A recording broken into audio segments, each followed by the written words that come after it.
actually the director of Replas South Australia. And he's actually been in the industry for about 10 years now. He's really passionate about the environment, and I'm pretty sure that will all come through, especially with his involvement with his current initiative with Replas. So let's give Robbie a round of applause and make him feel welcome. Hi guys. I don't really need to introduce myself because it's just been done. My company itself is actually called Recycled Works, and we trade as Replas SA because they're the parent company.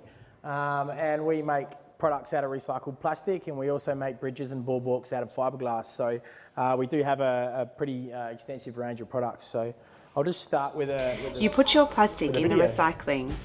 That's great. Think you've done your part? Not quite. So how does recycling really work? Did you know that 50% of all plastic collected gets shipped offshore?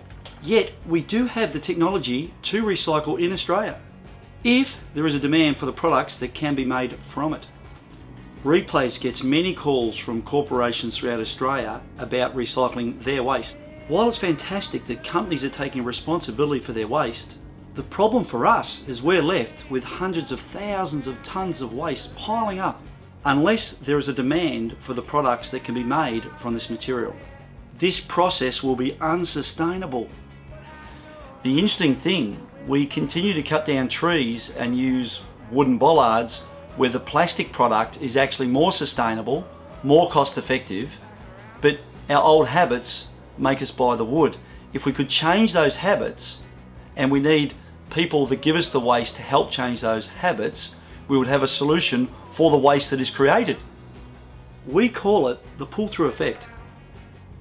Replas currently reprocesses 3,000 tonnes of plastic per year. However, we're only operating at a fraction of our capacity. If demand for our products were greater, then we could increase the amount of plastic which we can recycle in Australia. If you have plastic you'd like to recycle, then you could be part of the solution. Commit to utilising and promoting the products made from your waste, either in your organisation or in the community. Perhaps it's a wheel stop in your car park, furniture in an outdoor staff area, or a donation to a community group in need. This kind of partnership increases the pull-through effect, which allows us to recycle more plastic in Australia. There's many unique examples of this happening in Australia today. Coles, for example, not only ask the public to bring back their packaging waste plastic and plastic bags, but they actually buy back seats and other products to be used in their stores and to give away to schools to share this vision of a sustainable environment. The Lululemon clothing store is another great example. As their clothing is transported in plastic, they were left with a pile of waste that they had to dispose of. We were able to recycle it for them because they were committed to buying seats made from their waste. These seats are now proudly on display at the front of their stores, showing their commitment to what they've done for recycling. We actually acquired some new customers who saw the seats out the front of the stores. This is exactly the pull-through effect and what it can do. We work very closely with the Red Group, an organisation focused on providing solutions for problematic waste streams. Together with Red, Replas works with Coles, providing a solution for customers to return their soft plastic to stores for recycling with us. We also partner with the Australian Packaging Covenant. Together, we have engaged with a group of leading food industry manufacturers who are also willing to be part of the solution. For the pull-through effect to work, it is essential that people who produce the plastic must take responsibility for their product. Recycling in Australia today will not survive unless people purchase recycled plastic products. So now, when you want to recycle with us, you will understand why. We have a question for you. Are you a part of the problem? Or do you want to be a part of the solution?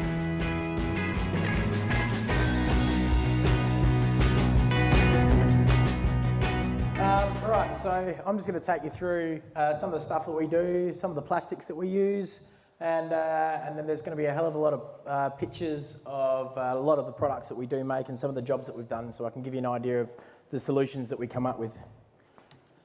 So obviously that stuff on the left is our brew, I suppose you could call it, and obviously we make products like that on the right. Replas were actually the first company in Australia to successfully recycle mixed materials. We also did the first curbside collection of plastic in Australia, and that was back in 1991. As a company, we think we are the world leaders in plastic-only recycling. We have invested in, while a lot of companies were going offshore and manufacturing in Asia and India, and well, that's still Asia, sorry. We invested in robots and technology to make our production and our efficiency more, so we could still compete with imported products. Obviously, we reprocess waste from the community for the community, and we've got over 200 products that we do make. So these are the plastics that we recycle. We do not recycle the V, and we do not recycle number 7, but anything that has a P in it, we recycle. So polyethylene, high density polyethylene, low density polyethylene, polypropylene, and we also don't recycle polystyrene, but there is someone in Australia who does, so don't throw it away. Bumper bars are a great example of recycling. Obviously, you can reuse a bumper bar if it's only partially scratched, but at the same time, 90% of bumper bars, when they get bumped into, get replaced these days, and it's a huge waste stream. So we accept that waste stream, we grind it down, and it makes a basis for quite a lot of our materials. Obviously, we've got partnerships with Coles and Woolworths where we put bins in their supermarkets, which allows people to bring their soft plastic bags, sort of like the things you have frozen peas and all that sort of stuff, which generally can't be recycled in your standard bins. We also get a lot of waste from hospitals, all those sterile wraps, all those gowns that you wear before you get an x-ray, everything like that is actually polypropylene that can be recycled, and it's a brilliant, clean waste stream. This one came up a bit earlier. Kathy obviously stole it from our presentation.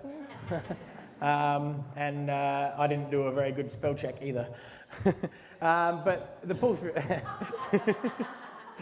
But in reality, Australia recycles 200,000 tonnes of plastic a year. Our company is manufacturing 3,000 tonnes worth. So it gives you an idea of the gap that's happening with the plastic that's getting recycled in Australia and how we're trying to close it. Obviously, there are groups like the Red Group who are invaluable to us. They go out to the big companies, the big polluters, and they put pressure on them. They basically sort their waste out. They find out from general waste streams what companies are creating the most waste, and then they go back to the company and say, well, you see that pile that goes up to the roof? That's all your White Winks chips or whatever it is. And unless you get your checkbook out, we're going to name and shame you. So they basically come out, they put some money into it, all of a sudden we're recycling their product, we're making products out of their product, and it's a massive marketing boon for them. They get to go to their customers, they get to say we're recycling our plastic, they get to say we're making products. So, I mean, it's a good relationship that we have with Red Group because they really do make some of the big polluters accountable.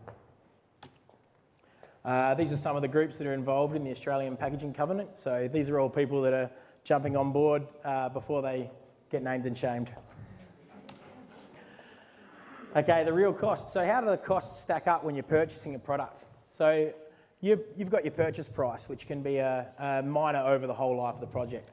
Will lower price product need to be replaced sooner?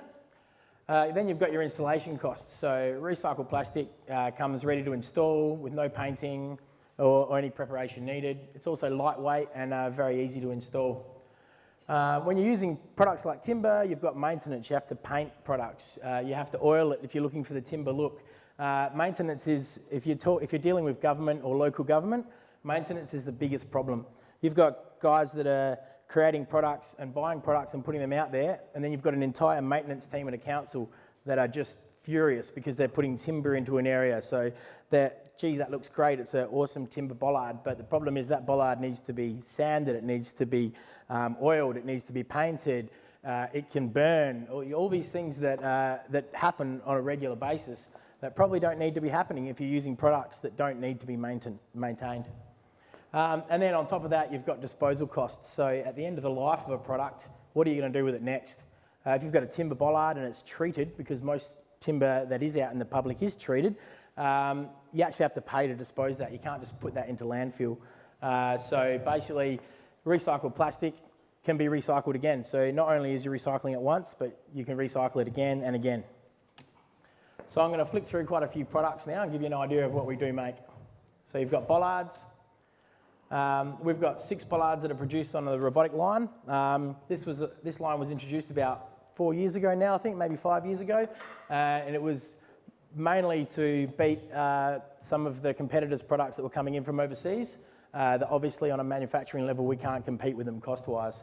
So while when the big financial crash was happening and everyone was downsizing, we decided to invest pretty much every cent they had into the new technology and making the way they make their products more efficient, and hence the reason we were able to compete with imported products. So a few more bollards there. A lot of these are all South Australian jobs, so you'll probably see them around the place. That's Footy Park there, up the top right, and the bottom left. This is post and rail. That rail that we actually have in between the bollards is actually organic grown, untreated timber, and it's encapsulated in recycled plastic. Now the reason we do that is to get rigidity in the plastic, because obviously if you're using plastic as a rail and it gets really hot, it might sag in the summer. So what we do is we search for complementing products that still have the same ethics and still have the same, I suppose, ideals as to what they're going to be doing. This is one of our newest bollards. It's a Brolga bollard. We got a big grant from the Queensland Government and the National Packaging Covenant to set up a facility over there to build these bollards. We had it operational for about 1.5 years before we realised that there's no point in having a factory in a state that only makes one product. So we packed it all up, moved it back down to our factory in Ballarat, and now they're getting manufactured in Ballarat. But it's a brilliant product. We do outdoor furniture. I'll flick through that. We also do custom outdoor furniture. So if anyone who's a designer here, if you're using timber for slats, you shouldn't be, because plastic can be used just as well and you never have to paint it. And we do have a brown that looks a little bit like timber. This is the University of New South Wales. This is the new Aquatic Centre at Marion. Obviously all those park benches out there are recycled plastic, so they're never going to have any problems with rust. They're never going to have any wood rot, they're never going to have any chipping, and they're never going to have to repaint it. That's that picture again. How often do you have royalty sitting on your product though? So this is some outdoor education areas for schools that we do. The guy on the right-hand corner looks a little bit like a young Thanasi Kokonakis. We can also route the seats. They can be different colours, and we've got quite a few different designs as well. Obviously, we can make some shaped seats. We can put any design you want on it with a CNC router. And this gives you an idea of some of the sort of designs that we do. This is some using our slats for other products, and then some more custom designs that we have. And then obviously we've got quite a few different styles of benches as well. Pretty much any sign in a car park, any sign in a park, any sign on the street, any track marker can all be made out of recycled plastic. So why are we using timber? Why are we using steel? These are totem signs, these are beach access signs, these are all through the Yorke Peninsula. And then obviously we've got a like for like here. So the timber sign at the top that we've replaced with a recycled plastic sign at the bottom. Wheel stops for car parks. Once again, why are we making them out of concrete when we can make them out of plastic? Speed humps, we can actually, we also do them for off-road parking only. Now these are retaining panels, so playground edging, another thing. Why are we making timber playground edging when you can use recycled plastic? We also do raised garden beds and things like that with the same sort of thing. This is a set of stairs we did at Kangaroo Island. To make this an actual proper structure, we were looking at about $100,000. We were able to make that set of stairs material-wise $12,000 in material. Obviously, there was a bit of work that was involved as well, but the council were just ecstatic with the amount of money we were able to save them. The fence pickets around Adelaide Oval, there's another one you might not know about, made out of recycled plastic. and probably various fitness trails that you may have done some chin-ups or push-ups on over your lifestyle. These used to be made out of timber. We took over the contract to make them out of plastic about 8 years ago, and we haven't really looked back. The good thing about making them out of plastic is you never have to paint them, and there's no moving parts in there either, so obviously nothing's going to get broken. Dog parks. We even do dog agility tracks. These are the flavour of the month at the moment. They're everywhere. We have one in Marion, we have one in Onkaparinga, we have one in Charles Sturt, we have one in Campbelltown, and they're getting really popular. Now we'll flick out of the seats and bollards and move on to structures and things like that. So this is a product where we've married recycled plastic with another product from a company called Wagner's in Toowoomba in Queensland, and they actually make a fiberglass structural product that is 3 times stronger than steel, a third the weight of steel, and gets a 100-year design life, and fireproof. So this is the decking that we do. It's called the Enduro Plank. It's probably the oldest product that we make and still our highest seller. This is an underpass at Fendon Road along the Torrens with a steel structure. This is a Mamu elevated walkway in Queensland, very high tourist area. These are floating boardwalks with no substructure underneath them. Then we have Fog Dam in Darwin, 1.2 kilometre boardwalk, literally built with a guy standing there with a shotgun because because there's so many crocodiles out there that while the 2 tradies were building, their boss was standing there with a shotgun to stop the crocodiles from jumping out. This is also a floating, this was a dead area at St. Joseph's School in Port Lincoln. This is a floating deck, so we've just put a compacted aggregate base, laid some plastic joists on top of the base and fixed the decking to it. So this is a completely freestanding structure with no holes in the ground, so no council approval needed. Now Trex is our residential decking product that we do. It's probably the only product that we import. It comes from America. The reason we import this product is because we looked at making it, and the machine to make it is over $1 million. Having said that, the machine to make it would only make half of this product, and these guys are literally the best decking company in the world, so we couldn't beat them, so we joined them. So obviously, if you've got a deck you need to do at home, come and talk to me, and I'll give you a great deal. So the composite fibre I was talking about, there's a piece of it over on the table there. As I said, it's so we can create timber and steel-free solutions. It's lightweight, it's got high load-bearing capacity. We can design and certify it. Any engineer can design and certify this. And they say it's 6 times stronger than steel, but I say 3 because I just don't believe 6. This is the machine that makes it. So it's actually glass fibre and a resin. So while it is a virgin material, they've actually done some studies that prove it's about, they've done some studies that show that it's far better for the environment than using timber and pretty much any other building material because it lasts for so long. So you get a 100-year design life, it's pretty much fireproof, and there's a really small amount of embodied energy that is used in making these products. So this is a boardwalk we did in St Kilda Beach. Obviously it's in a sensitive area. They didn't want a large footprint. So this is freestanding as well. We actually dug holes, put the piers in the holes, then attached a piece of plastic sheeting to the base of the pile, and then backfilled sand over the top of it. So there's actually no concrete holding this together. It's all freestanding, and then we've just got decking that's been attached to the top of it. The good thing about this one is all of the offcuts of the decking were then retained, sent back to the factory, reground, and turned into furniture to put on the boardwalk. This is a boardwalk in Rottnest Island in WA, so it gives you an idea of sort of some of the touristy areas that are really getting on board. Barton Gully Stairs, this is here in South Australia, just in Holdfast Bays Council. Pig of a location to do a build, I should know, I went there 90 times. And then you've got obviously a nice little boardwalk running up to it. Now, this is probably one of my major selling tools anyway. So if you're looking at building a structure out of hardwood timber that's going to cost about $160,000, if you were to build it out of recycled plastic and composite fibre, you're looking at spending $200,000. So it's about a 20% difference. Having said that, if you look at the maintenance on timber, you're looking at, on average, about $55,000. over the period of 10 years. Now the prices are calculated at 3% of CPI. Maintenance is generally calculated at 3% of CPI. So obviously, after about 20 years, you might have to replace the deck. The whole of life costs is where you'll be saving your money. So for a small extra investment at the start, you'll be spending, you'll save a lot of money in the long run. This is a boardwalk we just did at Brighton Beach. That's the Brighton jetty just there. I'll flick through that. This is recycled plastic decking, recycled plastic capping, composite fibre structure, stainless steel handrails.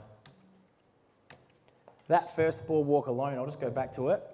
Over 1 million plastic bags are recycled in that one boardwalk. And then we did another one and another one. So this is at Seacliff Pub. So we've extended a boardwalk to the right, and we're in the process of manufacturing a boardwalk that's running to the left there as well. When this is finished, this will be the largest recycled plastic composite fibre boardwalk in the Southern Hemisphere. I'll flick through those. These are some staircases that we've done as well. That's the bluff at Victor Harbour, so a few beach accesses there with some pretty tough kind of areas that we had to install in. This is the new St Kilda Adventure Park, so I don't know if any of you have been down there with your kids yet, but we have just finished installing a composite fibre recycled plastic staircase, and all of the new slides are attached to it. So once again, the structure is composite fibre and all the decking is recycled plastic. And we're pretty happy with this job, even though it nearly put me into an early grave. This is Lennox Point in New South Wales, one of the first big composite fibre jobs that we did in Australia. This is just a standard footbridge. This is Ingle Farm Football Club. This is what it used to look like, and to just give you an idea of, it doesn't have to be a bridge and a boardwalk in the middle of a estuary or something like that. This is, I hope I pronounced that right. But I didn't, did I? So that's basically a concrete boardwalk that we changed in with recycled plastic and composite fibre. So obviously that was not to Australian standards for disability, and that is. This is an outlet at Robe. So this was an old railway bridge they had there, or railway style bridge. Yeah, I'm wrapping it up, nearly done. An old railway style bridge that we replaced with composite fibre recycled plastic again, and we chemset anchored onto the concrete piles that are underneath. Bargara Shire, I'll flick through these real quick now because I'm getting the wind up. So this is more footbridges that we can design. This is in Toowoomba. So this is that creek where all those cars were running down during the giant floods. So that bridge has actually been engineered to withstand Godzilla. So this is Blue Water Environmental Trail in Mackay in Queensland. The reason I've got this here is because the piles have actually been driven like a steel or a timber pile. To give you an idea of how strong the composite fibre is, you can actually drive it with a massive driving rig like that, or a small one. They were doing about 65 piles a day, if anyone's in the installing game. That's quite a lot. The best thing about this boardwalk is it goes under twice a year when it gets flooded. The only thing after the massive floods in 2011 that got washed away was some concrete abutments leading up to the boardwalk. So it gives you an idea of the strength that we have. These are some nice beach accesses that we do as well. And these are some bridges you might have crossed along the Torrens River. So these have been retrofitted onto a steel bridge where we've just replaced the joists and the bearers, and then put recycled plastic decking over the top. This is a big job in Magnetic Island where they've bolted to some rocks on the side of a hill. This also has been engineered up to withstand a car flying around that corner, rolling 16 times and landing on the bridge. So I'll just wrap up now. Without buying the products that are made from recycling, how is the recycling industry going to survive? You are the key. It's the consumer that's the key. If you drive the buying of the product, we can keep making the product, but there's just no point in recycling unless you're actually creating an industry for the products that are made from recycled plastic. And the other thing is support Australian businesses before you support imported products. unless they're the best product in the world and you have to import them. Change your mind, change your world. Thank you.